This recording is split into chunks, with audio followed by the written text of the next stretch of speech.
Update. This is the worst night of my fucking life.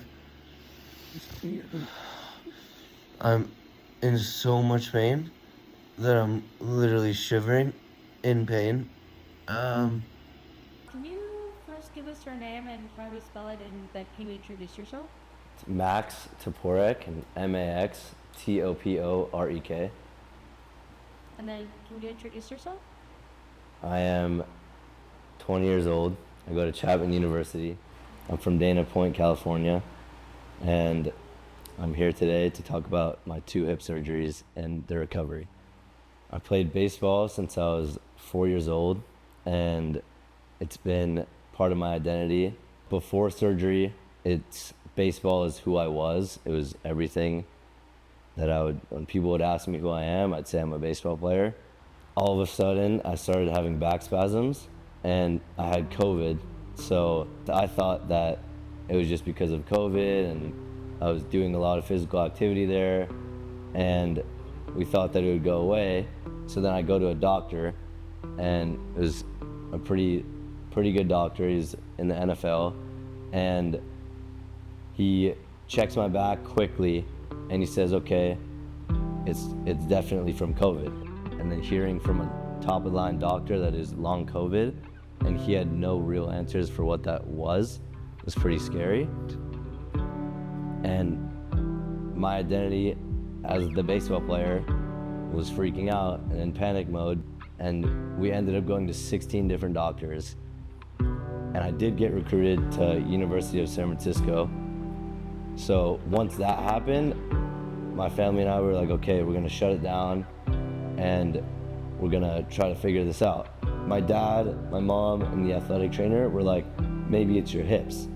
We go to the team doctor, he takes an x-ray, and of course, for all the pain that I'm feeling, my hips matched that, and they were destroyed. It was 2 torn labrums, hip impingement, hip dysplasia, and I was like, oh my God, finally. Like, this was real pain. Like, I was not exaggerating. Like, if anything, I was handling it well. I think the adversity for Max enables Max to challenge himself in a way that really always makes sure that he comes out on top. I've never seen a kid push himself or have more grit and determination than my son. Watching him incrementally, like 2 hours after the surgery, and I did the second one, Stacy did the first one.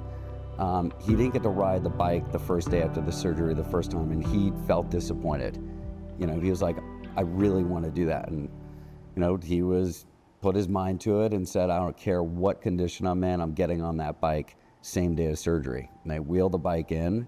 You know, he's still hooked up to oxygen in his IV, and he's pedaling, and, you know, I'm standing there bawling. I mean, it's hard. Like the first time he and I had a catch, it was just such an unbelievable feeling just to be able to do that.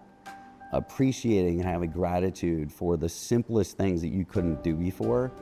I don't think he will ever be in a position where he walks between those lines and doesn't appreciate that opportunity. I was with my family just joking around, like, what is the craziest thing I could do?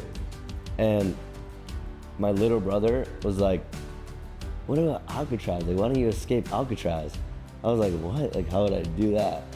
We ended up creating a fundraiser for my grandma who passed away with ALS. So they take us out at 6 a.m. to Alcatraz, and we're just on the boat, like watching the sunrise, like what? In the bay, and it was huge waves, like 53-degree water. The guy on the boat was like, okay, jump in. We're like, what? Like, we're not about to do this. I was like, if my hips spasm, like, what? Then what? But I was like, whatever. This is my last chance to do something physical. We get in there, we swim. It was really scary, but it was one of the best things I've ever done. That set the tone, understanding like, okay, that is what I'm made of.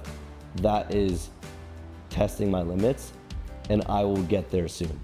In July, we went to the meditation retreat, and something clicked, and I got out of the meditation, and it felt like there were 1,000 pounds on my shoulders, and it just went away. Like all the pain just went away.